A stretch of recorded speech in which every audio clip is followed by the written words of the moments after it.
ডিজেলের মূল্য বৃদ্ধি থেকে এফডিআই কেন্দ্রের এই সব সিদ্ধান্তে বিরোধিতায় শনিবার পথে নামেন তৃণমূল নেত্রী মমতা বন্দ্যোপাধ্যায়। মেয়র রোডের মঞ্চ থেকে স্পষ্টভাবে বুঝিয়ে দেন মন্ত্রিসভা ছাড়ছে তৃণমূল।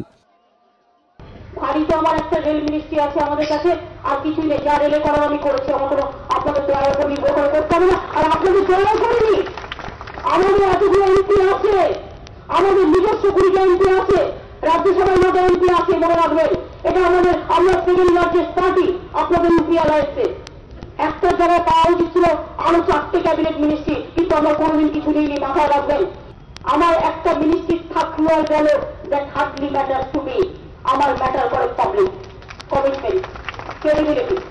এবং তাই বলি যে আমরা সময় দিয়েছি 72 ঘন্টা, সোমবার দিন বাদ দিয়ে মঙ্গলবার দিন আমরা যদি দেখি যে ব্যাপারে কোনো সিদ্ধান্ত নেওয়া হলো না, তাহলে কিন্তু আমরা আমাদের সিদ্ধান্তে নেব।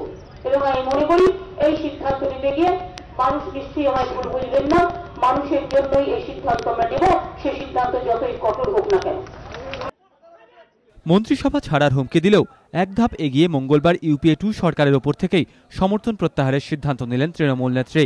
হুমকি আর এদিনের সিদ্ধান্তের মাঝে কেটে গিয়েছে 4টি দিন, কিন্তু তারপরেও কংগ্রেসের তরফ থেকে কোনো সাড়া মেলেনি।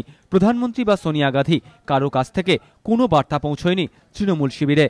রাজনৈতিক মহলের একাংশের ব্যাখ্যা, কংগ্রেসই হয়তো চাইছিল তৃণমূল বেরিয়ে যাক, কারণ তারা এটা বুঝেছিল সংস্কার করতেই হবে, আর মমতা বন্দ্যোপাধ্যায়কে সঙ্গে নিয়ে সংস্কারের সড়কে হাঁটা কঠিন। মূলত তাঁর বিরোধিতার জেরেই এতদিন আটকে ছিল এফডিআই। রাজনৈতিক পর্যবেক্ষকদের একাংশ এও মনে করছে তৃণমূল জোট ছাড়লে রেলের সংস্কারের সুযোগ পাওয়া যাবে, আর সে কারণেই কংগ্রেস হাইকমান্ডের তরফে মমতা বন্দ্যোপাধ্যায়ের কাছে কোনো বার্তা না পাঠিয়ে তৃণমূলের সঙ্গে সম্পর্ক না রাখার বার্তাই দেওয়া হয়েছে বলে মনে করছে রাজনৈতিক মহল। এবিপি আনন্দ।